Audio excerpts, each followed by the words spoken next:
Cours 15, réaction d'oxydoréduction. Un potentiel d'oxydoréduction, noté E, c'est comme le pH. D'ailleurs, que signifie le terme pH? C'est potentiel hydrogène. On utilise bien souvent le terme pH sans vraiment savoir ce que se cache derrière ces deux lettres, c'est potentiel hydrogène. Sauf qu'au lieu de parler de potentiel hydrogène, dans ce chapitre, on parlera de potentiel d'oxydoréduction, potentiel noté grand. Une solution a un seul et unique pH. Donc, une solution a un seul et unique potentiel. Exactement, une solution a un seul et unique pH, tout comme elle aura un seul et unique potentiel. Ça ne veut rien dire une solution qui serait à la fois à pH 3 et à la fois à pH 7. Non, c'est soit 3, soit 7. De la même manière, une solution ne pourra avoir qu'un seul potentiel. On ne pourra pas dire que la solution à 0,5 volts est également à 3 volts en même temps. Un seul pH, un seul potentiel d'oxydoréduction. Donc, on se rappellera bien que si vous avez plusieurs possibilités pour calculer un potentiel d'une solution à un état d'équilibre, toutes ces possibilités doivent donner le même résultat.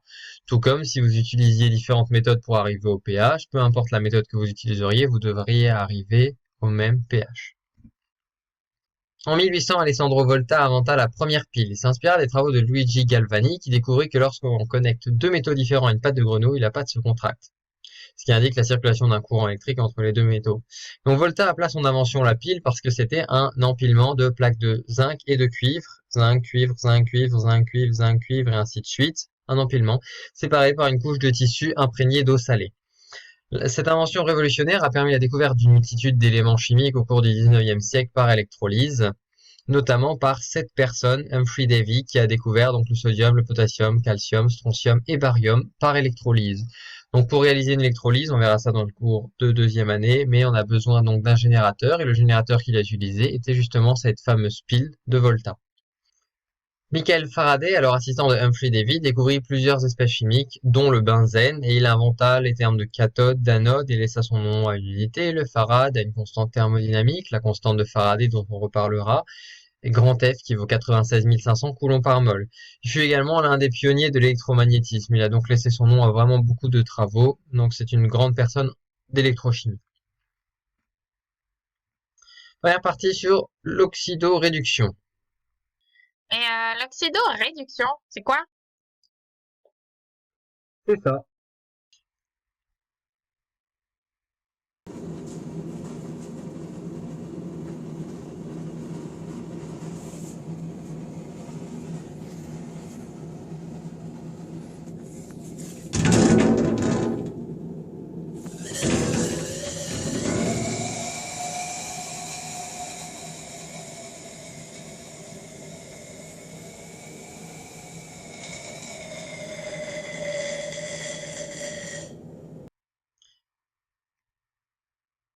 L'oxydoréduction, c'est aussi ça.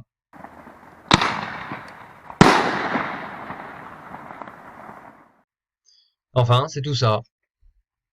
Tous les explosifs assez gentils que dont vous pouvez rêver le soir avant de vous endormir vont pouvoir exploser grâce à des réactions d'oxydoréduction avec souvent une partie oxydante et une partie éventuellement réductrice au sein de la même molécule. Beaucoup de groupes azotés, de groupes nitro comme la dynamite, le C4, la TNT et ainsi de suite.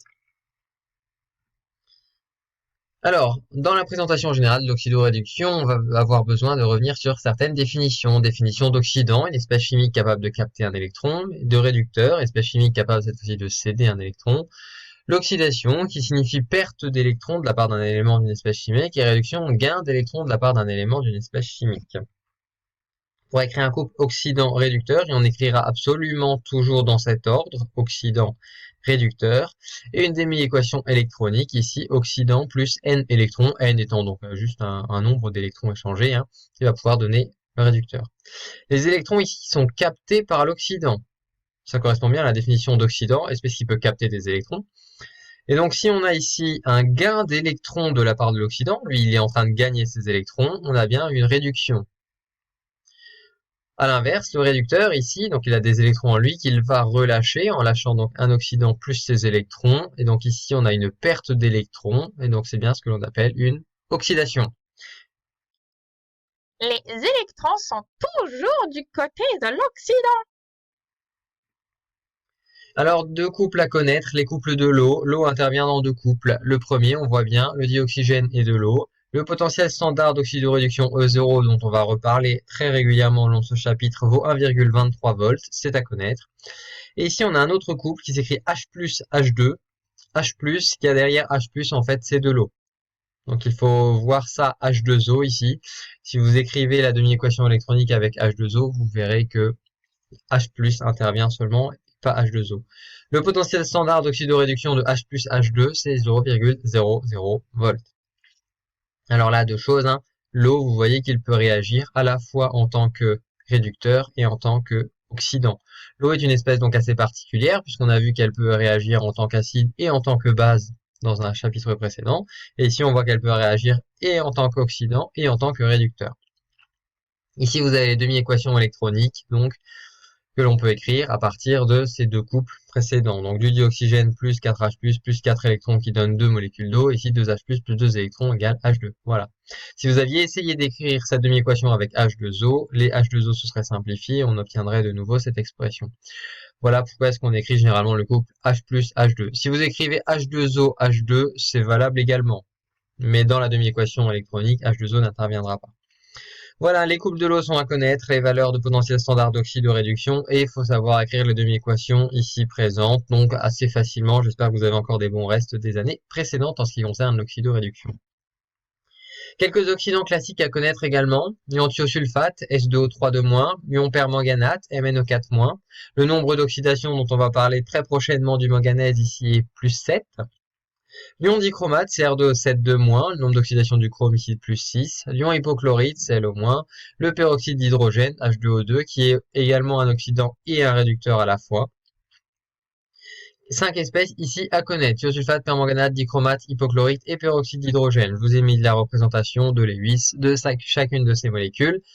À vous de... Je vous encourage pas à les apprendre par cœur, mais ça devrait se retrouver assez rapidement quand même. Peut-être de petites choses un peu particulières, mais voilà. L'ion hypochlorite, faut savoir l'écrire très rapidement. MnO4- très facilement. Vous avez le manganèse au milieu et ici 4 atomes d'oxygène qui, je le répète pour un certain nombre de fois. Les 4 oxygènes sont rigoureusement équivalents, puisque les liaisons ici, même si là il y en a une simple et ici il y a des liaisons doubles, sont rigoureusement équivalentes par mésomérie.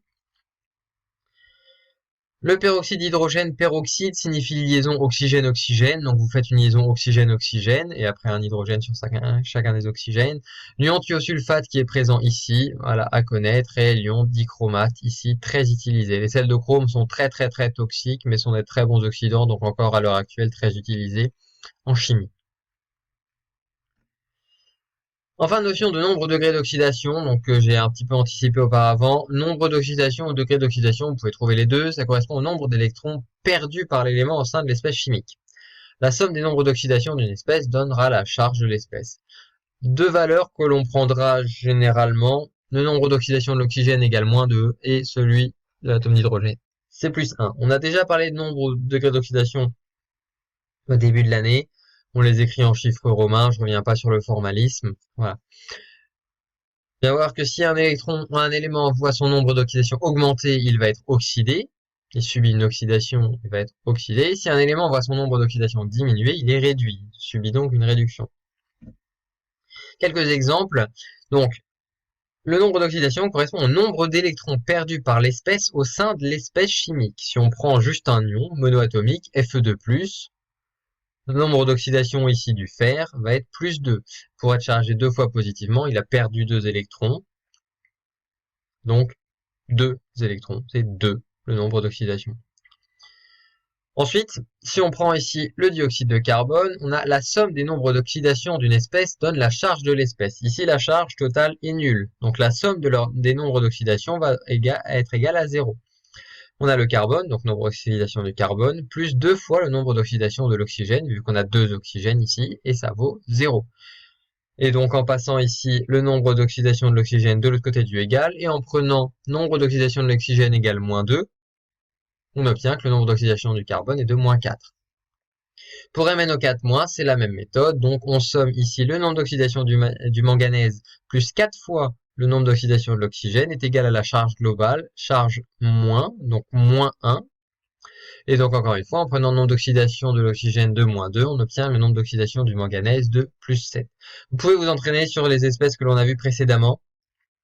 Alors ici, le nombre d'oxydation de l'oxygène, on a dit c'est moins 2, sauf dans le dioxygène et dans les peroxydes. Donc en reprenant les espèces vues précédemment, vous devriez être capable de déterminer ici les nombres d'oxydation assez rapidement de tous les éléments des différentes espèces. Attention, dans les peroxydes, ici, le nombre d'oxydation de l'oxygène sera égal à moins 1 et pas à moins 2. Mais dans l'espèce MnO4- tout à l'heure, on a bien dit les oxygènes sont à chaque fois des nombres d'oxydation de moins 2, et le manganèse ici un nombre d'oxydation de plus 7. Vous pouvez vous entraîner pour le ion dichromate, vous devriez trouver plus 6 normalement ici pour les atomes de chrome. En fonction de la position des éléments dans la classification périodique, on peut déterminer le nombre de degrés d'oxydation attendu. Vous savez normalement depuis le début de l'année que les alcalins, dans la première colonne de la classification périodique, vont former des ions monoatomiques chargés positivement une fois. Li+, Na+, K+. Donc le nombre d'oxydation va être généralement plus 1. Les alcalinaux dans la deuxième période, les alcalinotéreux, dans la deuxième période vont faire des ions chargés 2 fois, les halogènes vont faire des ions chargés négativement une fois, ainsi de suite. Donc on peut déterminer les degrés d'oxydation stable a priori attendus, vous êtes censé savoir le faire depuis le début de l'année, donc faut bien vous en rappeler. Une petite remarque, une réaction acide-base ne change pas le degré d'oxydation d'un élément. Le fluor a le même degré d'oxydation dans HF que dans F-. F-, il a un degré d'oxydation moins 1, directement. HF, eh bien, on a dit que le nombre d'oxydation de l'hydrogène, généralement, c'est plus 1. Donc ici, on a plus 1. Et la charge globale étant nulle, il faut que F soit un nombre d'oxydation moins 1. Plus 1, moins 1. Impeccable, on a la charge qui est nulle. Donc, dans les deux cas, dans HF et dans F-, le nombre d'oxydation du fluor est de moins 1. Alors une réaction d'oxydoréduction, c'est quoi? C'est une réaction entre un oxydant et un réducteur d'un autre couple. Une des espèces va être oxydée, l'autre va être réduite. Vous ne pouvez pas avoir toutes les espèces oxydées en même temps. Non, si l'une se fait oxyder, l'autre se fera réduire. Tout comme une réaction acido-basique, vous allez avoir une base qui va réagir avec un acide. Vous ne pouvez pas avoir deux bases qui réagissent ensemble. Il ne doit pas y avoir d'électrons dans une équation de bilan d'oxydoréduction, hein? On prend l'exemple de l'oxydation de l'éthanol par les ions dichromate. C'est le principe d'un alcotest. On va déterminer donc la quantité d'alcool à l'aide des ions dichromate que vous devez connaître, CR2O7 de moins. On est parti, on écrit à gauche l'espèce qui réagit, à savoir par exemple les ions dichromate. On équilibre l'équation bilan, vous êtes censé savoir le faire, avec les ions H+. Et donc on va avoir 6 électrons. Donc l'espèce qui réagit, je vous encourage à la mettre à gauche. Vous mettez l'autre espèce à droite du égal. On équilibre les ions chrome. Alors ici on a Cr2 et ici on avait chrome. Donc il faut multiplier ici par 2, on va avoir 2 chrome. Ici 2 chromes, ça c'est bon. Une fois que l'élément ici principal a été équilibré, on équilibre les atomes d'oxygène. Et les atomes d'oxygène, on équilibre avec de l'eau. Ici on a 7 oxygènes. Et bien de l'autre côté, on va devoir mettre 7 oxygènes avec de l'eau, donc 7 fois la molécule d'H2O. Mais en mettant 7 fois la molécule d'H2O, on a également introduit 7 fois 2, donc 14 atomes d'hydrogène. Et donc il va falloir équilibrer les atomes d'hydrogène également. Ici, on a donc 7 fois 2, 14 atomes d'hydrogène. Les atomes d'hydrogène, on les équilibre avec des ions H+, et donc à gauche, ici, on va devoir ajouter 14 H+. Enfin, on a équilibré donc l'ion principal, le chrome, puis l'oxygène, puis l'hydrogène. Il reste à équilibrer les charges. Ici, on a 2- et 14+, donc au total, on a 12+. Et ici, on a 2 fois 3+, donc au total, on a 6+.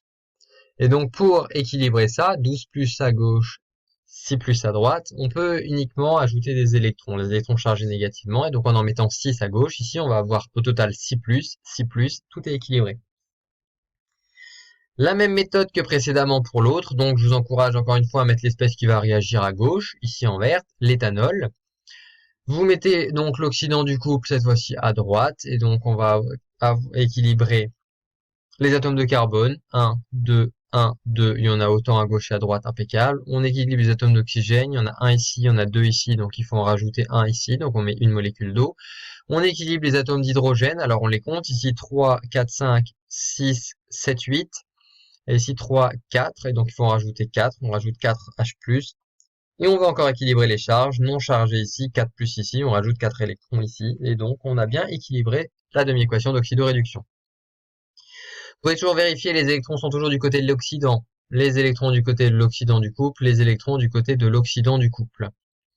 Maintenant, pour obtenir l'équation générale de l'oxydoréduction, il faut multiplier ici par 2 les électrons, par 2 la demi-équation, pardon, pour avoir ici 12 électrons, et par 3 cette demi-équation pour avoir également 12 électrons, et dans ce cas, les électrons vont pouvoir se simplifier. Donc, vous sommez 2 fois celle-ci et 3 fois celle-ci, et vous obtenez cette équation d'oxydoréduction. Donc ici, on a dit 2 fois, donc CR2 au 7 de moins, on va multiplier par 2, 2 fois CR2 au 7 de moins. 14H+, qu'on va multiplier également par 2, donc qui va faire 28H+. 6 électrons qu'on va multiplier par 2, donc 12 électrons. Et on additionne également donc l'éthanol, mais on a dit qu'on multipliait ça par 3, donc 3 fois la molécule d'éthanol et 3 fois la molécule d'eau. Et donc on obtient tout ça de ce côté gauche. Pareil ici, donc 2 fois 2 CR3+, donc 4 CR3+, 2 fois 7 H2O, donc 14 H2O, 3 fois l'acide acétique, donc 3 fois l'acide acétique, 3 fois 4, donc 12 H+, 12 H+, et 3 fois 4 électrons, donc 12 électrons également. C'est bien, on peut faire des simplifications maintenant. 12 électrons, on les simplifie. Ici, 3 H2O, on peut les enlever. Ici, il y en a 14, donc il ne restera plus que 11. Pareil, ici, on a 28 H+. Donc ici, on va simplifier les 12 H+, et il ne restera plus que 7 H+. Il ne doit plus y avoir d'électrons dans l'équation bilan d'une réaction d'oxydoréduction. On obtient donc cette équation d'oxydoréduction. Les deux espèces qui réagissent ensemble, à gauche. Alors moi, je rajoute ici, au-dessus du égal, le nombre d'électrons échangés, pour ne pas l'oublier. Vous n'êtes pas obligé de le faire. Si je le fais, il y a peut-être une raison. C'est ma méthode de fonctionnement. Vous verrez éventuellement par la suite pourquoi j'aime bien qu'on précise le nombre d'électrons échangés au total dans cette équation. Ça n'apparaît pas à gauche, ce n'est pas un réactif, les électrons, ça n'apparaît pas à droite, ce n'est pas un produit non plus. C'est juste pour se souvenir combien d'électrons ont été échangés pour passer de ces réactifs à ces produits. Précision supplémentaire, on a équilibré avec des ions H+. Attention, si le milieu est basique, on ne va pas avoir de H+ en milieu basique. Alors, petite méthode pour équilibrer en milieu basique. Donc, si on prend toujours ce même couple, l'ion dichromate avec l'ion Cr3+, la demi-équation du couple a un pH égale 0, par exemple, c'est celle qu'on a écrite précédemment. Là, il n'y a pas de problème. Demi-équation du couple à pH égale 14. Là, vous ne pouvez pas écrire ceci, 14H+. pH égale 14, la concentration en ion H+, elle est plus que très faible. Il faut l'équilibrer donc avec des ions HO- plutôt que des ions H+. Alors, équilibrer avec des ions HO- plutôt que des ions H+, comment est-ce qu'on fait? Eh bien, on va appliquer une certaine méthode. On équilibre avec des H+, dans un premier temps. On ajoute à gauche et à droite autant de HO- qu'il y avait de H+. Les H+, et les HO- ils donneront H2O, et on fait éventuellement quelques simplifications. On applique cette méthode, donc on équilibre avec des H+. Donc on part de la même expression que l'on avait tout à l'heure en milieu acide.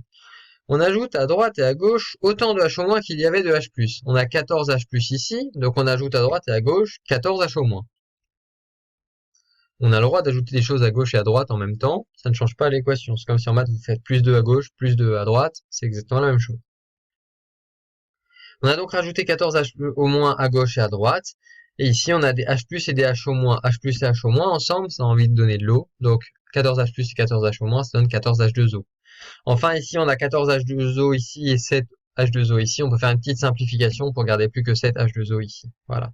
On obtient ici, donc, la demi-équation d'oxydoréduction équilibrée en milieu basique avec des ions hydroxyde HO- plutôt que les ions sodium H+.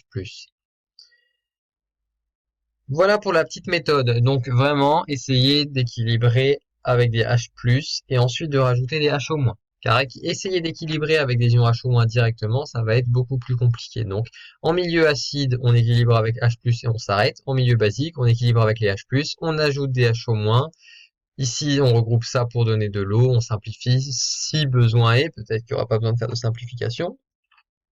Et s'il y a des simplifications, on les fait. Deuxième partie, réaction d'oxydoréduction en solution aqueuse. Dans un premier temps, notion de potentiel. Alors, plusieurs définitions avec plein de petits cœurs. Une électrode, c'est un système diphasique constitué d'un conducteur métallique et d'un électrolyte. Un électrolyte, c'est une solution conductrice, donc avec des ions en solution. dans lesquels les deux espèces du couple oxydant-réducteur sont présents. Donc soit dans le conducteur métallique, soit dans l'électrolyte. Mais en tout cas, les deux espèces sont présentes. Force électromotrice, c'est la tension à vide d'une pile lorsqu'elle ne débite pas, c'est-à-dire quand l'intensité est nulle. Donc la force électromotrice, c'est la tension de la pile, mais à condition que l'intensité qui circule dans ce circuit soit nulle. Un potentiel d'oxydoréduction d'un couple, donc c'est ce qu'on va noter grand E, c'est égal à la force électromotrice d'une pile constituée par l'électrode associée à ce couple et l'électrode standard à hydrogène. C'est assez barbare comme définition, on va y aller petit à petit. Le potentiel d'oxydoréduction, c'est assez mystérieux pour l'instant. On note grand E, on ne sait pas trop ce que c'est. En fait, je vous le dis, c'est la force électromotrice, donc la tension à vide d'une certaine pile. Mais de quelle pile? Eh bien, de la pile constituée par l'électrode qui vous intéresse. Donc, si vous voulez le potentiel d'oxydoréduction de Fe3 plus Fe, ce sera une force électromotrice d'une pile constituée par l'électrode Fe3 plus Fe. Et l'électrode standard à hydrogène, qui est une électrode de référence, l'ESH, électrode standard à hydrogène, dont on va parler juste après. Le potentiel standard d'oxydoréduction sera égal au potentiel d'oxydoréduction d'un couple lorsque les activités de tous les constituants valent 1. Et on verra également aussi pourquoi. Donc on a dit le potentiel d'oxydoréduction, c'est quelque chose de mystérieux qu'on appelle grand E majuscule et qui est égal à la force électromotrice d'une pile qui sera constituée à la fois par le couple qui nous intéresse et par l'électrode standard à hydrogène. Qu'est-ce que l'électrode standard à hydrogène? C'est à connaître. Alors c'est un très joli schéma que je vous ai représenté. C'est un bécher, au cas où on ne l'avait pas remarqué, avec une solution ici contenant des ions H+ à 1 mol par litre. Donc une solution contenant des ions H+ à 1 mol par litre. Dans ce bécher avec une solution contenant des ions H+ à 1 mol par litre, on a ici un fil de platine qui trempe. C'est le conducteur métallique. Et ici, on a l'électrolyte, dont on a défini juste avant. On avait dit conducteur métallique et électrolyte. Et bien ici, on a l'électrolyte et le conducteur métallique. Et dans la solution, on rajoute quelque chose. On fait buller, donc on ramène du gaz, et on fait buller du dihydrogène à une pression de 1 bar. Donc l'électrode standard à hydrogène, c'est ça. Solution d'ion H+ à 1 mol par litre. Fil de platine qui trempe dans la solution et on fait buller du dihydrogène à une pression de 1 bar. Par convention, on prendra le potentiel standard d'oxydoréduction de cette électrode standard à hydrogène appelé ESH à 0 volts. Et ce sera la référence pour calculer tous les autres potentiels standards. Par la suite, donc, si on veut le potentiel standard d'une autre espèce, on fera une pile avec d'un côté ça, de l'autre côté le couple dont on a envie de déterminer le potentiel standard et on pourra faire donc la différence. Et en prenant donc comme référence, comme convention E0 de cette partie égale à 0,00 volts, on pourra déterminer l'autre par comparaison, par référence, par rapport à l'électrode standard à hydrogène. La relation de Nernst. Alors, le potentiel de Nernst, c'est le potentiel de Nernst. Alors, on met un petit indice N pour Nernst. C'est un scientifique qui a écrit donc cette formule. C'est le potentiel de la solution. On parle de potentiel de Nernst, c'est la même chose que le potentiel. C'est un potentiel. Et la relation un peu barbare qui est écrite ici, c'est donc que le potentiel de la solution, le potentiel de Nernst, est égal au potentiel standard d'oxydoréduction du couple oxydant-réducteur, plus RT sur NF, ln, donc logarithme népérien, 2. Et là, on s'accroche. Je vous ai mis en toutes lettres, plutôt qu'avec une formule mathématique, pour que vous compreniez bien ce qu'il y a. Vous pourrez mettre une formule mathématique, c'est l'activité des espèces de tout ce qui a du côté oxydant, puissance coefficient stoichiométrique. Mais alors, coefficient stoichiométrique pris comme positif, vous prenez la valeur absolue du coefficient stoichiométrique. On se pose pas de question, est-ce que c'est réactif ou produit? Qu'on divise par l'activité des espèces côté réducteur, à puissance coefficient stoichiométrique. Grande formule, donc E0 plus RT sur NF, ln, logarithme népérien, de rapport des activités côté oxydant sur rapport des activités côté réducteur, et on n'oublie pas les coefficients stoichiométriques. À 25 degrés, on peut utiliser la formule plutôt suivante. Potentiel de Nernst sera le potentiel standard d'oxydoréduction plus 0,06 sur n. Log, logarithme décimal, LOG, toujours activité de côté oxydant, puissance coefficient stoichiométrique, sur activité côté réducteur, puissance coefficient stoichiométrique.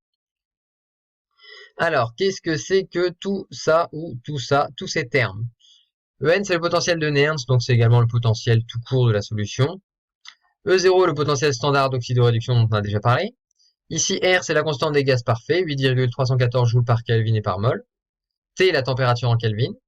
N, c'est le nombre d'électrons échangés. Donc on pense bien au nombre d'électrons qui a été échangé entre l'oxydant et le réducteur. Si ici on a Cr3+, et c'est juste Cr, on a 3 électrons d'écart entre les deux, donc N égale 3. F, c'est la constante de Faraday dont on a parlé tout à l'heure. F égale 96 500 coulombs par mol. Si vous voulez quelques précisions, F, en fait, c'est le rapport, c'est le produit du nombre d'Avogadro et de la charge élémentaire 1,6 fois 10 puissance moins 19 coulombs. Donc, on a ici le nombre d'Avogadro en mol moins 1, la charge élémentaire en coulombs, on a bien des coulombs mol moins 1. Formule à connaître, les deux, à la fois en ln et à la fois en log. Celle-ci est beaucoup plus pratique et vous l'utiliserez dans 99% des cas, mais si jamais on change de température, eh bien, il faut faire intervenir la température quelque part, et donc il faut bien se souvenir que le 0,06, ça, c'est valable à 25 degrés. En TP, on prendra 25 degrés, mais si jamais on change vraiment la température, donc on fait attention à ce paramètre. Ici un ln, ici un log, on n'inverse pas les deux, on se souvient bien de ces deux formules, et on fait bien attention à ne pas les confondre. Bien sûr, quand vous apprenez des formules comme ça, vous apprenez tout, hein. Donc R, T, N, F, vous devez savoir ce que c'est. Donc tout ce qui est écrit là est à connaître. Également la valeur de R, la valeur de la constante de Faraday également. C'est des choses à connaître. Beaucoup de choses à connaître. On le met en application maintenant. On fera juste attention à ne pas confondre K0, quotient de réaction, donc la constante thermodynamique d'équilibre et le quotient réactionnel avec ici ce qu'on a dans le logarithme. K0, c'est l'activité de ce qui est à droite du égal, de la flèche, hein. Donc ici, il est produit C plus D, à la puissance du coefficient stoichiométrique, divisé par l'activité de ce qui est à gauche du égal de la flèche, puissance coefficient stoichiométrique.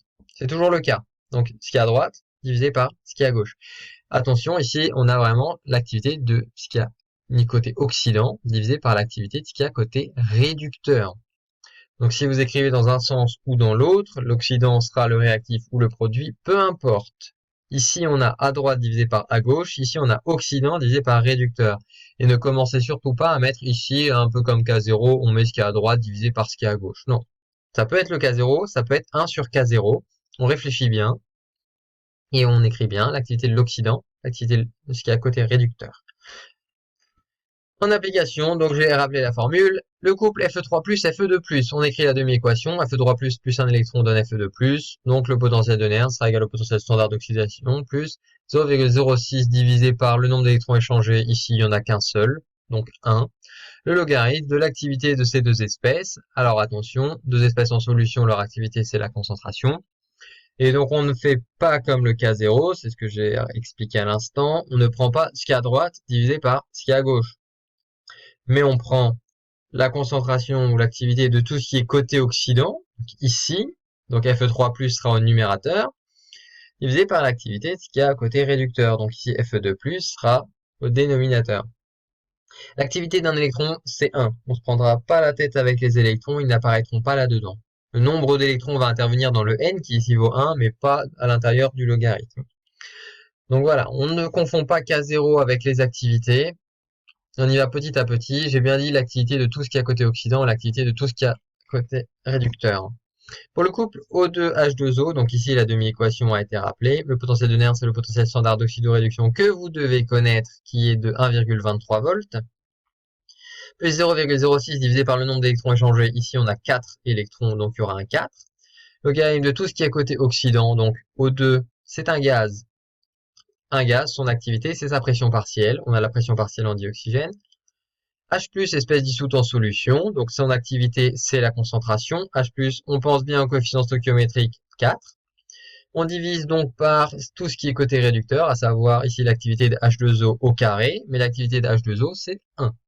C'est un liquide, c'est le solvant ici, donc son activité est 1.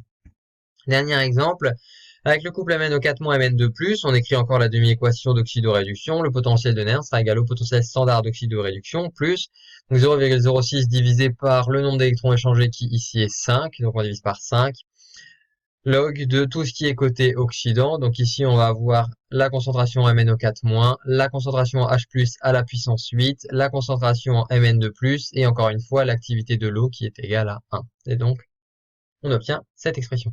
Potentiel de Nernst, c'est ce que vous allez faire le plus souvent. Autant en acide base, on calcule les pH. En complexation, on va jouer avec les bêta. En précipitation, on joue avec les KS. En oxydoréduction, on joue avec les E et les E0.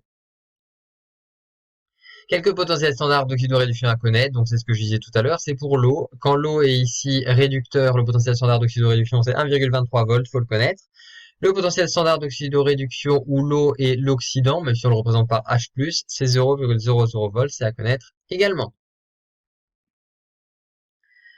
Enfin, comme tout ce qu'on a vu en chimie des solutions, diagramme de prédominance ou d'existence. On se souvient, prédominance pour les espèces qui sont en solution, quelle espèce est majoritaire sur une autre, et domaine d'existence pour un solide. Est-ce que le solide existe ou n'existe pas?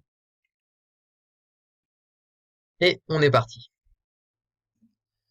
Alors, on fait encore un axe en potentiel, sauf que ce soit le potentiel hydrogène comme en pH, ce sera le potentiel d'oxydoréduction grand E.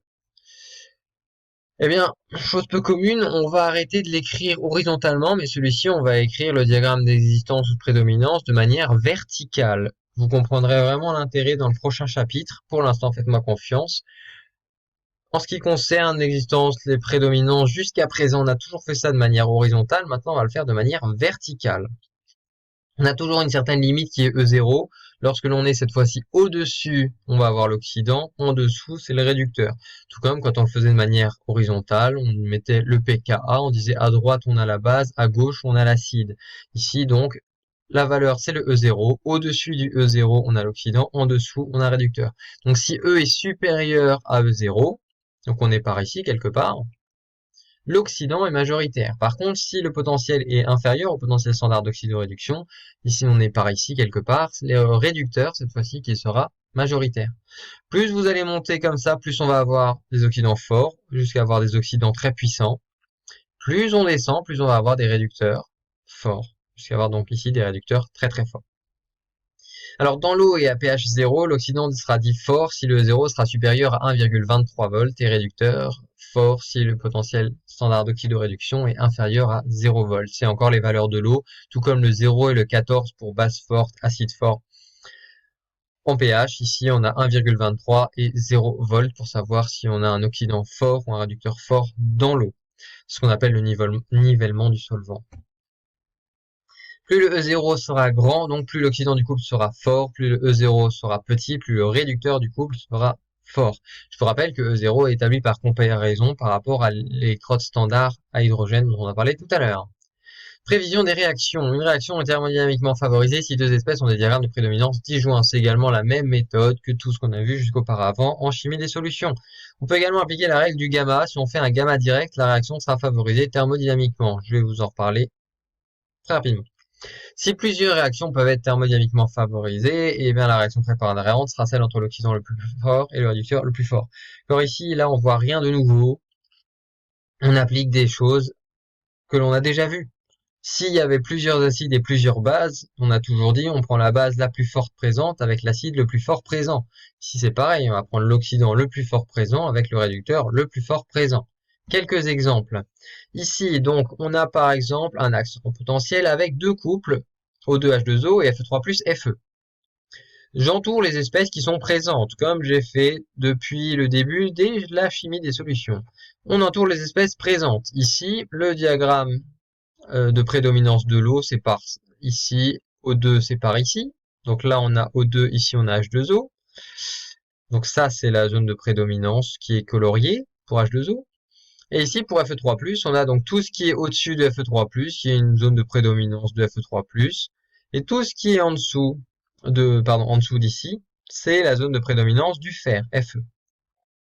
Et bien vous voyez que toute la partie entre les deux barres, ici, tout ça, c'est une zone de prédominance commune à la fois à Fe3+, et H2O. Dans ce cas, il n'y a pas de réaction. On a des diagrammes ici de prédominance qui sont disjoints, pas de réaction. On prend maintenant le couple Ag plus Ag, donc ici le 0. Au-dessus, on a la zone de prédominance de Ag+, en dessous, on a la zone de prédominance de Ag. Le couple Zn de plus Zn, ici on a la zone de prédominance donc de Zn de plus, et ici la zone de prédominance de d'existence de Zn, qui est un solide. Eh bien, si on met Ag+, et Zn en solution, ici vous avez des zones de prédominance, d'existence qui sont disjoint, on va avoir une réaction entre Ag plus et Zn qui va donner Zn de plus et Ag.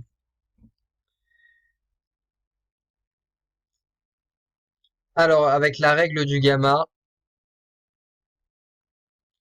ici on a les deux premiers cas dont on vient de parler, mais on va regarder avec le gamma. Ici, vous ne pouvez pas faire de gamma, donc la lettre grecque en faisant comme ceci. Vous ne pouvez pas faire de gamma comme ceci, hop, en partant de Fe3+, et en allant vers H2O.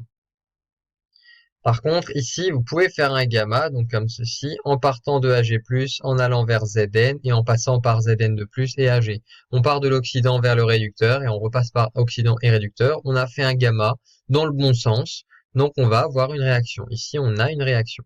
Par contre, là, comme je vous l'ai dit, vous pouviez pas faire de gamma, on aurait fait un truc un peu bizarre, on aurait dû faire ça, ça, ça, ce qui fait plus le symbole du site d'action qu'un gamma. Donc on n'a pas de réaction. Ici, on a une réaction. Voilà, donc vous pouvez le voir soit avec cette règle du gamma, réaction totale si je fais un gamma et pas de réaction si je fais un truc bizarre dans l'autre sens, ou un gamma dans l'autre sens. Ou alors, vous pouvez le voir avec les diagrammes de prédominance. Ici, on a une zone de prédominance jointe, et ici, c'est disjoint, donc on a une réaction.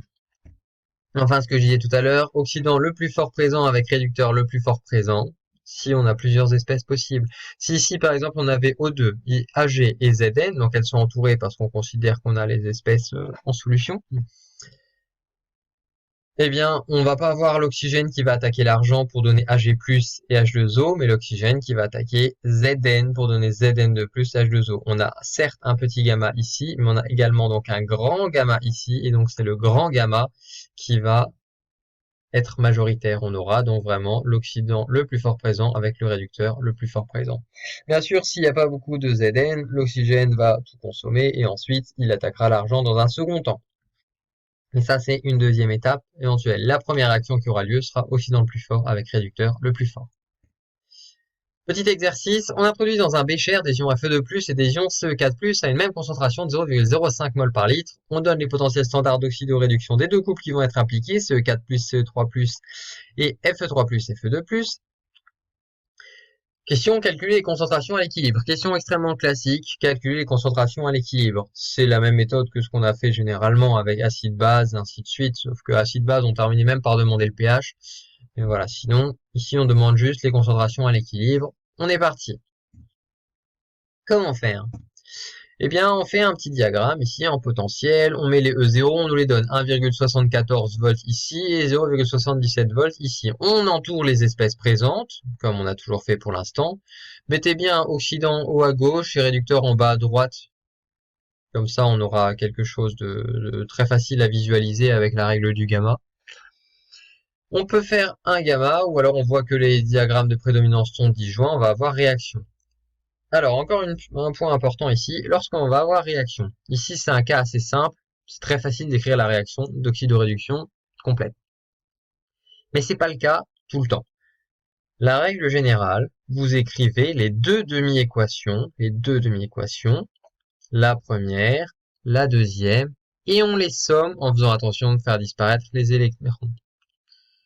Et vous n'essayez pas d'écrire la réaction d'oxydoréduction tout de suite. Encore une fois, là, c'est un cas très simple, vous auriez pu l'écrire directement, mais bien souvent, ça sera beaucoup plus compliqué et ce sera pas vraiment possible d'écrire directement la réaction d'oxydoréduction.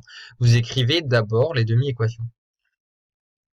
On écrit donc les deux demi-équations. Ici, un électron est changé, donc on n'a pas besoin de multiplier les deux demi-équations. Vous obtenez directement Ce4+, plus Fe2+, qui donne Fe3+, plus Ce3+.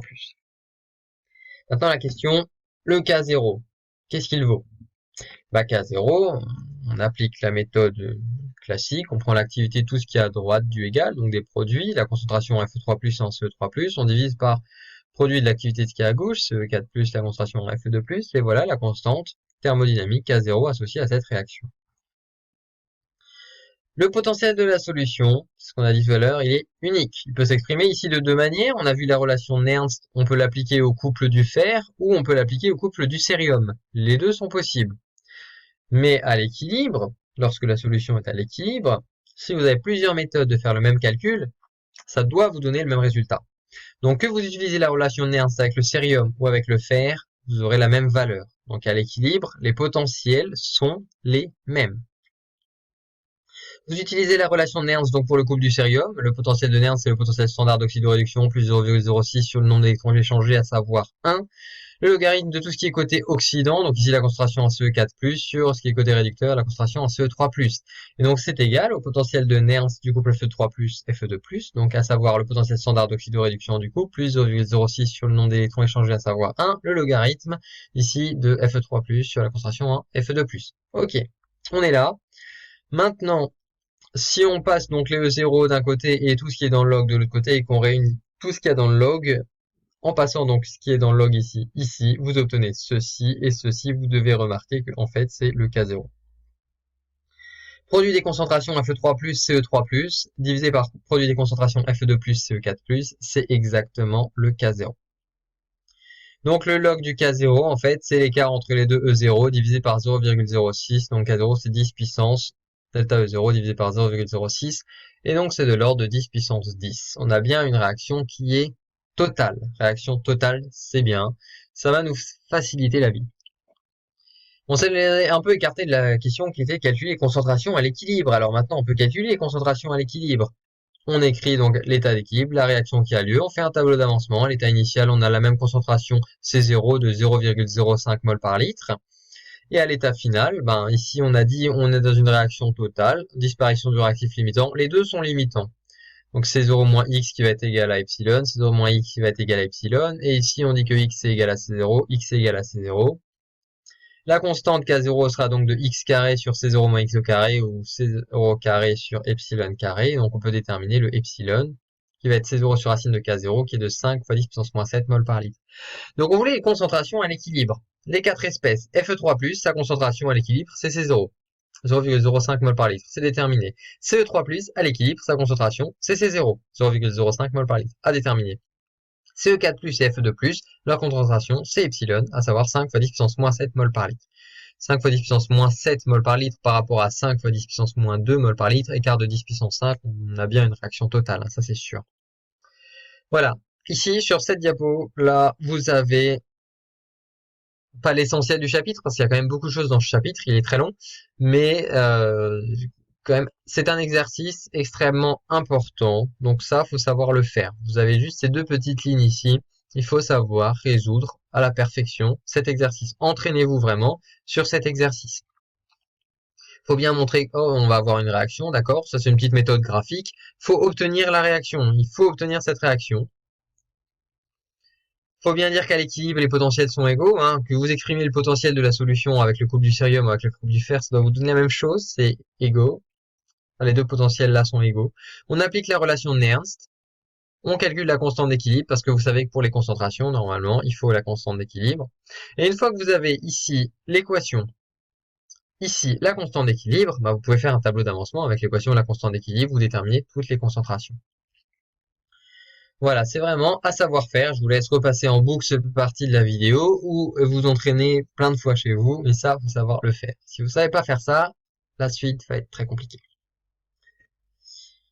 Cas particulier de dismutation. Alors, un terme nouveau, dismutation, c'est une transformation chimique dans laquelle une espèce à un certain degré d'oxydation réagit avec elle-même pour donner une espèce à un degré d'oxydation plus grand et une espèce à un degré d'oxydation plus petit. La réaction inverse est appelée médiamutation ou rétrodismutation. Vous pouvez trouver les deux. Exemple, ici on a l'exemple très classique du cuivre. Cuivre au degré d'oxydation plus 1, qui réagit avec lui-même, il y a deux. Cuivre au degré d'oxydation plus 1, qui va donner du cuivre au degré d'oxydation 0 et du cuivre au degré d'oxydation plus 2. Donc ça répond totalement à la définition qui est écrite au-dessus. On a du cuivre au degré d'oxydation plus 1 qui réagit avec lui-même pour donner du cuivre au degré d'oxydation 0 et du cuivre au degré d'oxydation plus 2. La dismutation de l'eau oxygénée, que l'on a déjà étudié en TP, donc 2 fois l'eau oxygénée qui va donner du dioxygène et de l'eau. Ou alors ici une réaction avec de l'or. Alors ici un peu particulier, on a même 3 fois l'ion AU+, qui vont réagir ensemble pour donner donc 2 fois de l'or solide et une fois de l'or au degré d'oxydation plus 3. Donc là également, l'or au degré d'oxydation plus 1, l'or au degré d'oxydation 0 et l'or au degré d'oxydation 3. Et alors, on va faire un exemple de dismutation du cuivre, l'exemple très classique. Donc, je vous ai donné les deux potentiels standards d'oxydoréduction du cuivre. Donc, vous voyez que l'ion cuivre au degré d'oxydation plus 1 ici intervient dans deux couples, une fois avec le degré d'oxydation 0 et une fois avec le degré d'oxydation 2, vous avez les deux valeurs des potentiels standards d'oxydoréduction. Et maintenant, on est parti, on écrit. Alors pour le cuivre, si on regarde ici, encore une fois, un diagramme d'existence ou de prédominance. On a les deux valeurs de E0, donc pour les deux couples. Alors on les écrit et on regarde. Ce qui est intéressant de voir, c'est que le ion Cu+, a lui-même de domaine disjoint. Et donc on a une réaction, on peut faire la règle du gamma, avec Cu+, et Cu+, pour donner Cu2+, et Cu. Ça veut dire que le cuivre plus, l'ion Cu+, n'est pas stable en solution, parce que si vous le mettez, il réagit directement avec lui pour donner Cu2+, et Cu. Donc on a une réaction de dismutation. On écrit les deux demi-équations avec le cuivre plus, en les sommant, donc ici un électron échangé, on obtient donc 2 fois Cu+, qui donne Cu2+, plus Cu. On écrit la constante K0, donc c'est la concentration en ion Cu2+, fois l'activité d'un solide qui est de 1, divisé par la concentration en ion Cu+, au carré. Alors là, c'est vraiment bidouille un peu à la main, j'espère que vous arriverez à lire. À l'équilibre, on a égalité des potentiels. Encore une fois, le potentiel de la solution est unique et peut s'écrire de deux manières différentes. Le potentiel de la solution peut s'écrire de deux manières différentes, soit avec le premier couple, soit avec le deuxième, et c'est la même chose. Donc les deux potentiels sont les mêmes. On applique la relation de Nernst donc à ces deux potentiels. Ici, on a le E0 plus 0,06 sur 1 log de la concentration en Cu+.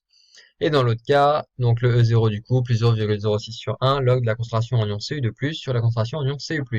On met le E0 d'un côté, on met le log de l'autre côté, et encore une fois, on peut se rendre compte qu'ici, que ce qu'il y a à l'intérieur du log, c'est bien K0. Je vous encourage à écrire K0 dans un coin, et à bien pouvoir comparer A8 et K0, parce que si on avait tout passé de l'autre côté, on aurait eu du 1 sur K0, ce qui n'est pas la même chose. Et là, vous pouvez bien comparer, ça, c'est exactement ça. On a donc K0 ici. Donc K0, c'est 10 puissance, là, le delta E0 divisé par 0,06, 10 puissance 6, on a une réaction qui est totale. Voilà, on va pas calculer de concentration, c'est pas l'exercice, c'est pas l'objectif, mais la réaction est bien totale, supérieure à 10 puissance 4. Donc le cuivre plus, l'ion Cu+, n'est pas stable en solution parce qu'il réagit sur lui-même pour donner donc du cuivre solide et des ions Cu2+. Le couple pertinent à étudier, en fait, c'est Cu2+, Cu, parce qu'en solution, ce seraient les deux seules espèces du cuivre qui existeraient. Troisième partie, influence mutuelle de l'oxydoréduction et d'autres propriétés. Bon, on arrive dans le quatrième chapitre d'oxydoréduction, donc l'oxydoréduction peut avoir des influences sur le chapitre 1, avec le chapitre 1, avec le chapitre 2, avec le chapitre 3. Donc là, on est dans le quatrième chapitre. On va pas tout regarder, mais ici, on va regarder une influence mutuelle entre l'oxydoréduction et la complexation. On vient de montrer quoi? Que le degré d'oxydation plus 1 du cuivre n'est pas stable, et ce qui peut être stabilisé à l'aide d'autres propriétés, notamment ici la complexation. Donc vous avez deux logs de bêta. Alors ici, on se souvient bien donc de ce que veut dire bêta, à savoir ici la concentration de ce complexe divisé par la concentration en ion cuivre multiplié par la concentration en ammoniac au carré. Et ici, donc la concentration en ce complexe divisé par la concentration en ion cuivre multiplié par la concentration en ammoniac à la puissance 4. L'ammoniac ici n'est pas chargé, donc là, la charge plus vient du cuivre, Cu+, c'est donc du cuivre au degré d'oxydation plus 1. Et ici, par contre, le cuivre est au degré d'oxydation 2. On a du cuivre Cu2+. Donc, le cuivre solide, c'est du solide. Le cuivre au degré d'oxydation plus 1, Cu+, peut faire un complexe, qui est ici. Et le cuivre au degré d'oxydation 2, Cu2+, peut faire un complexe, lui également, celui-ci. Si on regarde l'axe que l'on avait tout à l'heure, avec les valeurs des potentiels standards d'oxydoréduction que j'ai pas rappelé, on avait Cu+, en tant qu'oxydant ici, Cu+, en tant que réducteur ici. On fait un gamma, donc on a une réaction donc qui a lieu entre ces deux espèces, Cu+, pour donner donc à la fois du cuivre et des ions Cu2+. On regarde donc degré d'oxydation plus 1, degré d'oxydation 0. Si on considère ce couple Cu+, Cu, le potentiel qu'on peut exprimer donc avec la relation de Nernst, c'est le E0 de ce couple plus 0,06 divisé par log de la concentration en ion Cu+. Mais si, donc, pour le degré d'oxydation plus 1, degré d'oxydation 0, on considère plutôt ce couple. Si on considère donc que Cu+, a été complexé avec l'ammoniac, c'est ce couple qui va nous intéresser. Encore une fois, c'est deux manières différentes d'étudier le potentiel de la solution. Ces deux manières sont rigoureusement identiques. Mais on va considérer ce couple. Le potentiel standard le potentiel d'oxydoréduction, c'est le potentiel standard du couple CuNH3 deux fois plus Cu que l'on ne connaît pas. Celui-ci, on le connaît. On l'a vu tout à l'heure. Celui-là, on ne le connaît pas. Plus 0,06 log de, donc on va avoir la concentration en CuNH3 deux fois plus sur la concentration en NH3 au carré. Vous pouvez écrire ici la demi-équation si vous voulez vous assurer que c'est bien ceci qu'on obtient. À l'équilibre, tous les couples, les façons de décrire le potentiel vont être égales. Que vous l'exprimiez avec ce couple ou avec ce couple-là, c'est la même chose. Donc vous pouvez écrire l'égalité entre les deux. Donc on peut calculer le E0 de ce couple particulier. Parce que ça, on le connaît. Donc le E0 du couple Cu plus Cu, on le connaît. Ici, donc, on a juste réécrit le logarithme. On a ce que l'on cherche, ce qui nous intéresse, plus ici quelque chose encore en logarithme. On isole donc ce qui nous intéresse. Ici, on a E0 du couple, c'est ce qui nous intéresse. Et on va avoir donc que c'est le E0 de Cu plus Cu que l'on connaît, plus 0,06 log de... On a tout réuni dans le même logarithme. Et ça, faut que vous ayez l'œil maintenant. Si vous l'avez toujours pas, ce serait vraiment le moment de vous y mettre. C'est 1 sur bêta 2, directement. Et donc, vous avez E0 du couple, moins 0,06 log de bêta 2, et l'application numérique, ça vous donne moins 0,13 volts. Donc, le potentiel standard d'oxydoréduction du cuivre au degré d'oxydation 1 et au degré d'oxydation 0 lorsque le cuivre est complexé, c'est moins 0,13 volts. Alors là, on a étudié degré d'oxydation 1, degré d'oxydation 0. On est à peu près par là. Donc, modifié, la valeur est modifiée. Vous voyez que ce couple ici, donc on a un potentiel standard d'oxydoréduction normalement de 0,52 volts. Lorsqu'il est complexé, on va avoir donc cette fois-ci moins 0,13 volts. Après, on a l'autre couple à étudier, et ben on va étudier l'autre couple, degré d'oxydation 2, degré d'oxydation 1. Si on n'était pas complexé, on pourrait écrire ceci, Cu2 plus Cu+, donc on écrit la demi-équation d'oxydoréduction et on applique la relation Nernst, on obtient cette expression. Par contre, si on est en milieu ammoniacal, eh bien, on va avoir donc ce complexe pour l'ion Cu2+, et ce complexe pour l'ion Cu+. Et on obtient donc que le potentiel, c'est le potentiel standard d'oxydoréduction. Alors ici, il y a bien marqué CuNH3 4 fois de plus, et CuNH3 2 fois plus 0,06 sur 1 log de ceci. Encore une fois, si vous n'êtes pas convaincu, vous écrivez la demi-équation d'oxydoréduction entre ces deux espèces, et vous verrez que c'est ça qui intervient. Tout ce qui est à côté oxydant, tout ce qui est à côté réducteur. Encore une fois, c'est la même chose que tout le temps. À l'équilibre, on a égalité des potentiels. Donc on fait l'égalité des potentiels. On va avoir cette expression qui est égale à cette expression. Donc on écrit tout cela. Encore une fois, Cu2 plus Cu, on connaît cette valeur, mais celle-ci, on ne la connaît pas et c'est ce qu'on cherche. Alors on le met de côté. C'est ça qu'on cherche. On exprime en fonction de tout le reste. Donc, le potentiel standard d'oxydoréduction du couple des espèces cuivrées en milieu ammoniacal, c'est ce qu'on cherche à déterminer. Ça, on le connaît. On met tout dans le logarithme, et en multipliant en haut et en bas par NH3 au carré, on se rend compte qu'on a du bêta 2 divisé par bêta 4. Donc là, en vert, c'est bêta 2, et en rouge, c'est 1 sur bêta 4. Donc on obtient cette expression, 0,06 log de bêta 2 sur bêta 4. Et donc en remplaçant par les valeurs, on obtient 0,06 volts. Donc j'ai noté dans un coin, le 0 de ce couple est de 0,06 volts. Encore une fois, ici on était à 0,17, maintenant on est à 0,06. Voilà. Toujours la même chose, ça faut savoir le repérer facilement. Tiens, je vais multiplier en haut et en bas par quelque chose et je vais obtenir les grandeurs. Vous avez que deux grandeurs qui vous sont données par l'énoncé. Si vous n'en avez que deux, vous devez les voir apparaître. Si j'en avais donné 25, c'est difficile de forcément de savoir lesquels on doit faire apparaître. Là, vous n'en avez que deux, faut faire apparaître les deux. Voilà, donc le 0 du couple CuNH3 deux fois plus Cu est de moins 0,13 volts et le 0 de ce couple-là est de 0,06 volts. Donc si on fait un axe, avant, on avait 0,52 et 0,17, donc le cuivre pouvait ici se dismuter. Hop, la règle du gamma. Maintenant, ici, on a 0,06 volts et moins 0,13 volts. Donc si on regarde, le degré d'oxydation 0 est ici, c'est le Cu. Degré d'oxydation 1, il a toute cette zone de prédominance, et le degré d'oxydation 2, il sera au-dessus. Plus de réaction de dismutation, on a stabilisé le degré d'oxydation plus 1 du cuivre.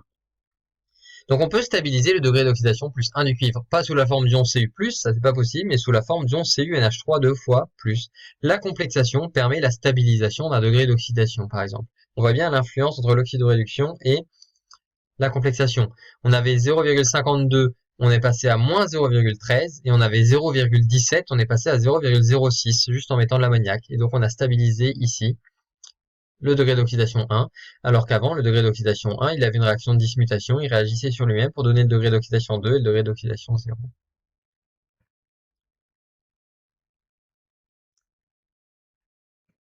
Quatrième partie, la pile électrochimique. Point très important. Présentation générale, une pile, c'est un ensemble de deux demi-piles. À chaque demi-pile se produit une demi-équation d'oxydoréduction.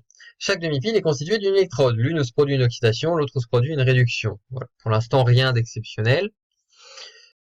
Il y a oxydation à l'anode et réduction à la cathode. Voyelle, voyelle, consonne, consonne. J'ai dit ça, maintenant j'aurai 0 erreur. En sommant les deux demi-équations, toujours on module pour faire disparaître les électrons, on obtient l'équation de fonctionnement de la pile. Il ne doit pas y avoir d'électrons dans l'équation de fonctionnement de la pile.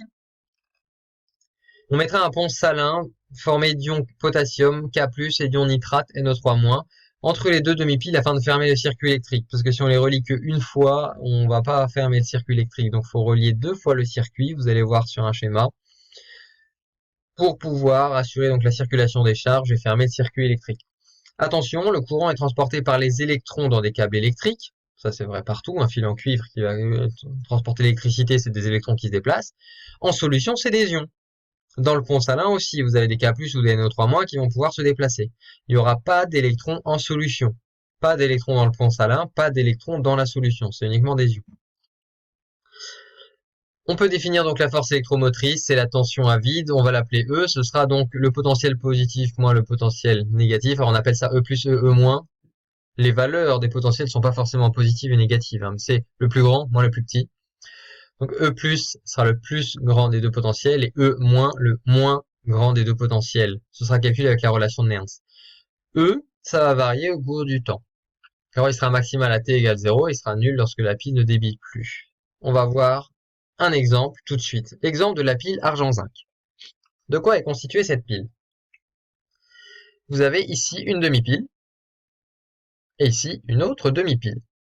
On a mis un voltmètre entre les deux et ici, donc pour fermer le circuit, on a un pont salin qui permet donc la circulation des charges et donc on ferme le circuit électrique qui fait ce circuit électrique. Cette demi-pile est constituée, donc c'est une électrode, tout ça c'est une électrode constituée de une plaque d'argent dans une solution d'ion argent à 10 puissance moins 2 mol par litre. Et cette demi-pile est constituée donc d'une plaque de zinc qui trempe dans une solution d'ion zinc à une concentration de 10 puissance moins 2 mol par litre. Voilà. Ça, c'est une pile classique. On donne ici les deux valeurs des potentiels donc standard d'oxydoréduction, Ag+, Ag et Zn2 plus Zn. Et on va déterminer dans un premier temps qui est le pôle positif, qui est le pôle négatif de la pile, où est le plus, où est le moins. Si vous prenez n'importe quelle pile, n'importe quel appareil électronique qui possède encore une pile, ou même sur une batterie de voiture, de téléphone portable, vous avez un plus et un moins. Là, c'est exactement la même chose, on détermine en fait le plus et le moins. Est-ce que ça c'est le pôle plus? Est-ce que ça c'est le pôle plus? C'est ce qu'on va déterminer. Pour faire ça, on écrit la demi-équation d'oxydoréduction, on calcule le potentiel donc du compartiment de gauche, qui va être avec la relation de Nernst cette expression, et vous obtenez donc, à l'aide d'ici le E0 qui vous est donné et la concentration en ion Ag+, à l'instant initial, avant qu'il se passe quelque chose, ici on a un potentiel de 0,64 volts. On fait la même chose à droite, donc dans le compartiment de droite, on écrit la demi-équation d'oxydoréduction, on applique la relation de Nernst, on divise bien par 2 parce qu'il y a 2 électrons qui sont échangés. Ici, on a encore une fois, donc côté oxydant, la concentration en ion Zn2+, il manque un petit 2, c'est pas dramatique, divisé par donc l'activité du zinc solide qui est de 1. Le 0, c'est moins 0,78 volts, et donc ici, on a 10 puissance moins 2 pour concentration, on calcule, à l'instant initial, on a moins 0,84 volts. Donc 0,64 volts moins 0,84 volts. Donc ici on a le pôle positif, c'est le plus grand des deux, et ici le pôle négatif, c'est le moins grand des deux.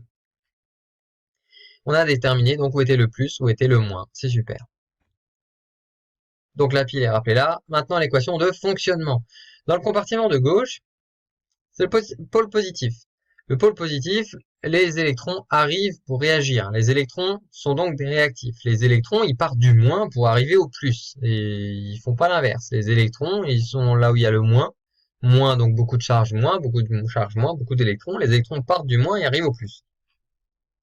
Si les électrons partent du moins pour arriver au plus, qui vont arriver ici et réagir, c'est des réactifs. Ils doivent être en tant que réactifs, donc à gauche de la flèche. On va donc avoir cette réaction qui va avoir lieu. Ag+, plus des électrons qui donnent Ag. C'est donc une réduction. Si on se souvient, réduction, sera donc la cathode. Le compartiment de droite, c'est le pôle négatif. Les électrons, ils partent du pôle négatif. Ils sont générés ici, ils partent. Donc, ils doivent être produits ici pour être produits ici. Donc, c'est des produits, ils doivent être à droite. Et donc, c'est cette réaction qui va avoir lieu. Zn qui donne Zn de plus des électrons. C'est donc une oxydation. On oxyde le zinc pour générer des électrons. Les électrons qui vont circuler, traverser le voltmètre, arriver sur la plaque d'argent pour réagir avec les ions Ag+. L'équation de fonctionnement, ici un électron est échangé, ici deux électrons échangés, donc on multiplie celle-ci par 2 pour dégager les électrons dans l'équation globale d'oxydoréduction. On obtient cette équation de fonctionnement. 2 ions Ag+, plus du zinc métallique qui va donner 2 fois de l'argent métallique plus des ions Zn de plus. Cette réaction va être totale. Si on regarde ici les diagrammes de prédominance, on a bien Ag+, plus Zn qui ont des diagrammes de prédominance disjoints. On peut faire la règle du gamma si vous voulez. On va avoir une réaction. Donc pôle plus, ici on a la réduction et c'est la cathode. Pôle moins, on a l'oxydation et c'est l'anode. Point extrêmement important, vous aurez toujours cette année, l'année prochaine, dans vos études par la suite, si vous continuez la chimie, toujours une oxydation à l'anode. Oxydation à l'anode. Toujours une réduction à la cathode. Ça c'est vrai. Et c'est tout. Retenir positif cathode ou positif anode, ce genre de choses, non. Ne retenez pas, c'est pas tout le temps vrai. Pour savoir quelles sont les réactions qui ont lieu, qui est la cathode, qui est l'anode, donc savoir où est la réduction et l'oxydation, une méthode, c'est celle-ci. Vous déterminez le pôle plus, le pôle moins. Vous savez que les électrons sont générés au pôle moins. S'ils sont générés au pôle moins, c'est que là, ils sont produits. Donc, c'est des produits, vous les mettez à droite de la flèche. Ici, les électrons arrivent, ils vont arriver pour réagir. Donc, ils sont à gauche, ce sont des réactifs. Et c'est comme ça que l'on voit ici, on a une réduction, donc c'est donc la cathode. On a une oxydation, donc ici, c'est l'anode. La force électromotrice ou tension à vide E, donc c'est E plus moins E moins. Donc on applique la relation de Nernst, on obtient ceci. Donc on a la relation de Nernst ici au pôle plus moins la relation de Nernst au pôle moins. On obtient cette expression. La différence de E0 que l'on peut calculer parce que ce sont des valeurs standards tabulées qu'on peut trouver dans un livre. Et ici, une expression avec le logarithme et des concentrations. Donc on a cette expression qui est valable à tout instant. À l'instant initial, la force électromotrice vaut 1,54 volts. Parce qu'à l'instant initial, on peut la calculer. Ici, on a dit c'est 10 puissance moins 2 mol par litre. Ici, c'est 10 puissance moins 2 mol par litre.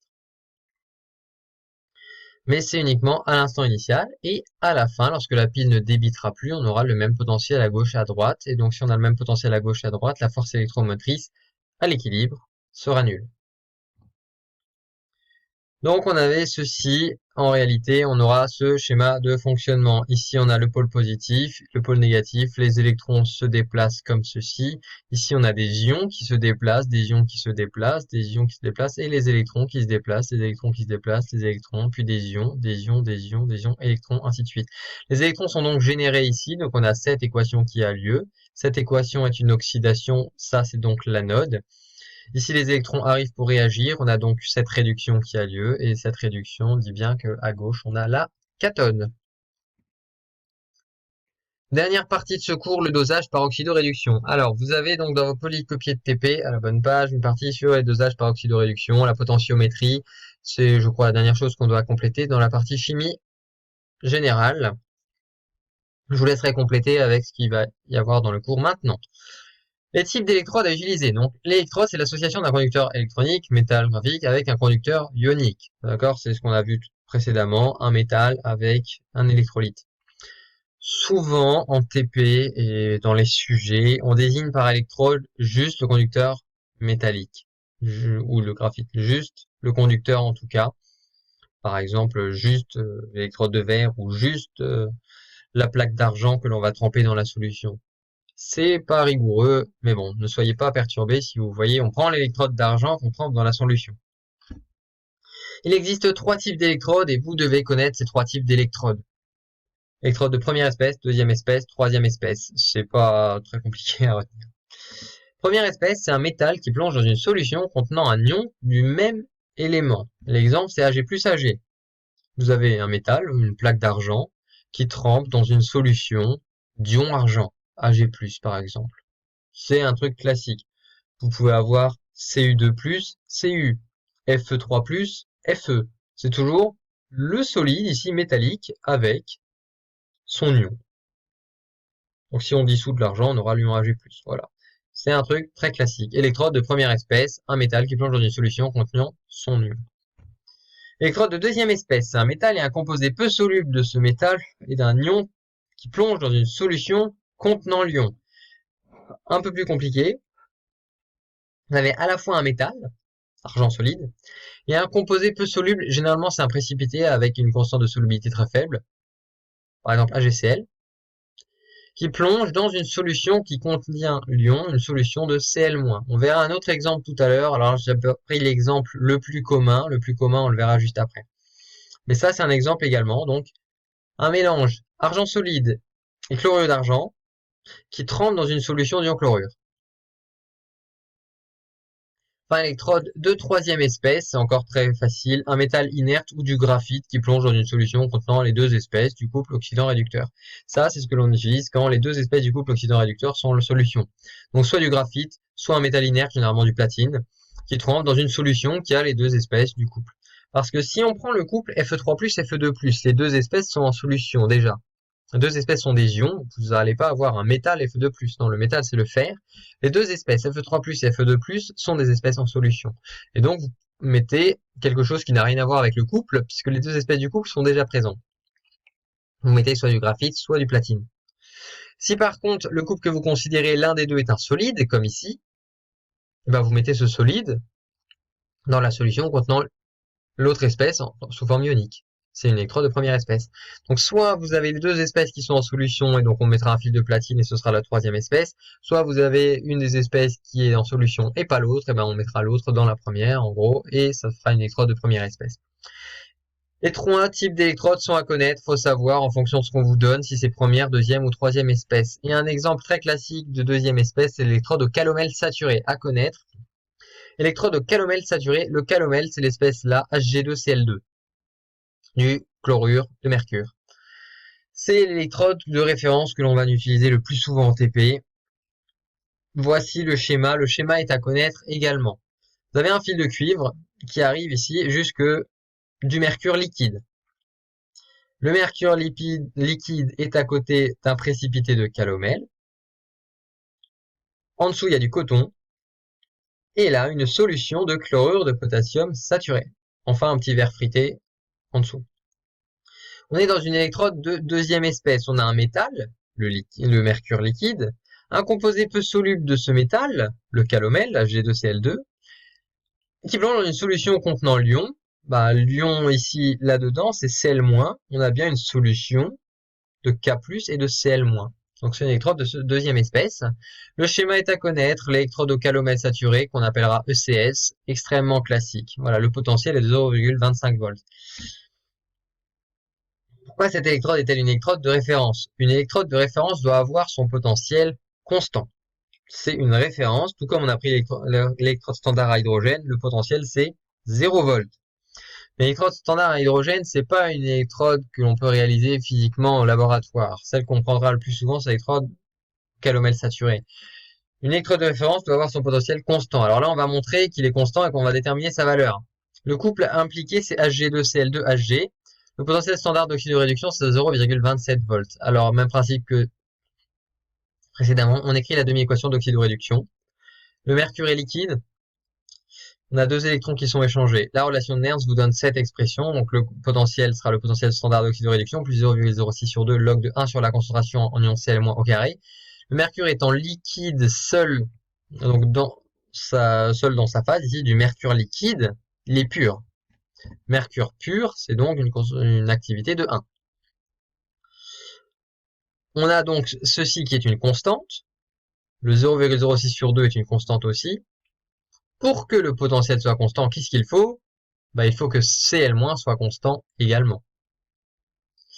Ça tombe bien, on a une solution saturée de KCl. Saturée, les concentrations en K+, et Cl- sont constantes imposées par la constante de solubilité. KCl qui donne K+, plus Cl-. La constante de solubilité, c'est la concentration en ion K+, fois la concentration en ion Cl-.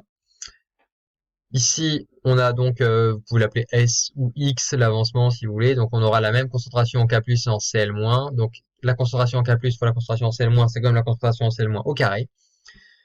Et donc le K, je vous le donne, c'est 10 puissance 0,65 et donc on va avoir une concentration en ion Cl- de 2,1 mol par litre. La valeur du potentiel d'électrode est donc de 0,27 plus 0,03 log 2. Alors là, ici, il y a un 2 qui est en trop. Je l'ai corrigé déjà dans votre cours. Ça, on le barre. Parce qu'on a ici donc Cl- au carré qui vaut 2,1 mol par litre. Donc ici, on a la concentration en ion Cl- au carré. Donc c'est juste 2,1. On obtient à peu près 0,25 volts pour le potentiel. Voilà. L'électrode de référence doit avoir son potentiel constant, et en fait il est constant pourquoi? Parce que la seule concentration qui pourrait faire varier le potentiel, c'est celle en ion Cl- qui est fixée parce qu'on a une solution saturée.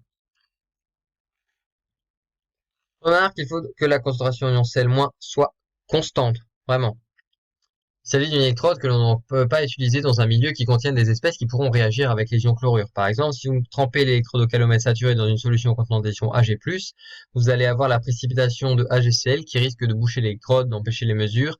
Et si AgCl précipite énormément, on va avoir des ions Cl-, la concentration en ions Cl- qui va varier. La solution ne sera plus saturée, on n'aura plus assez d'ions Cl- et donc non seulement vous risquez de boucher l'électrode, mais en plus vous allez faire varier la valeur du potentiel d'oxydoréduction de cette électrode.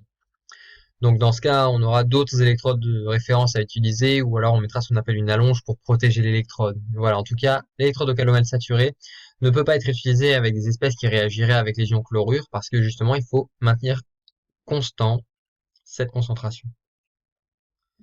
Le choix des électrodes. Pour un dosage potentiométrique, il faut deux électrodes. Une électrode de travail, une électrode de référence. En fait, ce qu'on va mesurer, c'est des différences de potentiel. On n'aura jamais la valeur du potentiel dans la solution. C'est exactement le même principe avec un pH mètre. Vous mettez une électrode, en fait, il y en a deux. Quand vous en mettez une dedans, c'est parce que vous avez une électrode de verre combiné où il y a en fait deux électrodes. Ça mesure la différence de potentiel. Vous avez une référence, vous pouvez avoir le potentiel dans l'absolu. Si, encore une fois, on va mesurer une différence de potentiel, on ne connaît pas la valeur du potentiel de la solution, on connaît la différence de potentiel. Mais comme vous connaissez celle de l'électrode de référence, par différence, vous retrouverez celle de l'électrode de travail. Celle de référence, le plus classique, c'est celle au calomètre saturé, dont il faut connaître le schéma. Et donc l'électrode de travail, c'est l'autre que vous allez avoir. Donc ici, vous avez un schéma de montage potentiométrique, un potentiomètre, qui va vous donner la différence de potentiel entre ces deux électrodes. L'une indicatrice ici, appelée électrode de travail, et l'autre qui est électrode de référence. Si vous mettez le 16, vous savez qu'ici vous êtes à 0,25 volts. Et donc, en fonction de ce qui est marqué là, vous pouvez déterminer la valeur du potentiel ici. Le dosage par oxydoréduction. Alors, quelques exemples. Dosage de Ag+, par Cl-. Le couple associé à l'espèce que l'on souhaite doser, c'est Ag+, Ag. Donc, vous avez une solution avec des ions Ag+, dedans. Si vous avez une solution avec des ions Ag+, dedans, l'autre espèce est un métal. Bon, on prend directement un fil d'argent ou une plaque d'argent. On la plonge dans la solution qui contient les ions Ag+, vous avez l'électrode de première espèce. Directement. Voilà quelle électrode on va prendre. On va prendre Ag. Et on prendra une autre électrode donc de référence. On ne prendra pas l'électrode au calomètre saturé pour la raison que je vous ai dit tout à l'heure. Ici, on va avoir Ag+, Cl-. Ag+, va risque de boucher l'électrode au calomètre saturé. Dosage du Fe2+, par MnO4-. Le couple associé à l'espèce que l'on souhaite doser, Fe2+, c'est Fe3+, Fe2+. On va prendre comme électrode de travail juste un fil de platine qui se rompra dans la solution où on aura à la fois les ions Fe3+, et Fe2+, et donc une électrode de troisième espèce. Ici, on pourra prendre l'électrode au calomètre saturé comme électrode de travail, parce on risque pas de détruire les ions Cl- et de faire varier la valeur de ce potentiel. Enfin, donc pour un titrage par oxydoréduction, on garde toujours les mêmes conditions pour pouvoir faire un titrage. La réaction doit être totale, à savoir une constante thermodynamique supérieure à 10 puissance 4, unique. Donc si vous faites 15 fois la réaction, vous devez avoir 15 fois la même chose. Pourquoi? Parce qu'il n'y a qu'une seule réaction qui peut avoir lieu et vous aurez une vraie valeur de concentration parce qu'il n'y aura pas de réaction parasite à celle que vous allez regarder. Il n'y en a qu'une seule, c'est celle qui vous intéresse. Et elle doit être rapide. Vous ne devez pas attendre 20 minutes ou 3 jours entre chaque point de mesure. Ça, rapide, ça peut être un problème parce que certaines réactions d'oxydoréduction sont parfois très lentes. Mais bon, si on vous le donne en TP, c'est que c'est une réaction qui est adaptée au titrage. L'équivalence est repérée par un saut de potentiel, E. C'est exactement comme un saut de pH dans un titrage pH métrique, sauf que c'est pas un potentiel hydrogène, c'est un potentiel d'oxydoréduction que vous allez avoir. Ici, l'exemple d'un dosage de 10 ml de solution de Fe2+, par 20 ml d'ion Ce4+, et vous avez donc le potentiel de la solution. Ici, donc, on va avoir le potentiel en fonction du volume versé, le potentiel qui fait ça. Hop. Là, vous avez un grand saut de potentiel. Et bien, le saut de potentiel, il est au volume équivalent. Comme une courbe acide dosée par une base, sauf qu'ici, on va avoir un dosage potentiométrique. Ce sera donc pas un saut de pH, mais un saut de potentiel. Voilà, le cours 15 est terminé. Je vous remercie d'avoir écouté et à bientôt. Non, pas bien. Il y a le gars qui fume dans le rétro.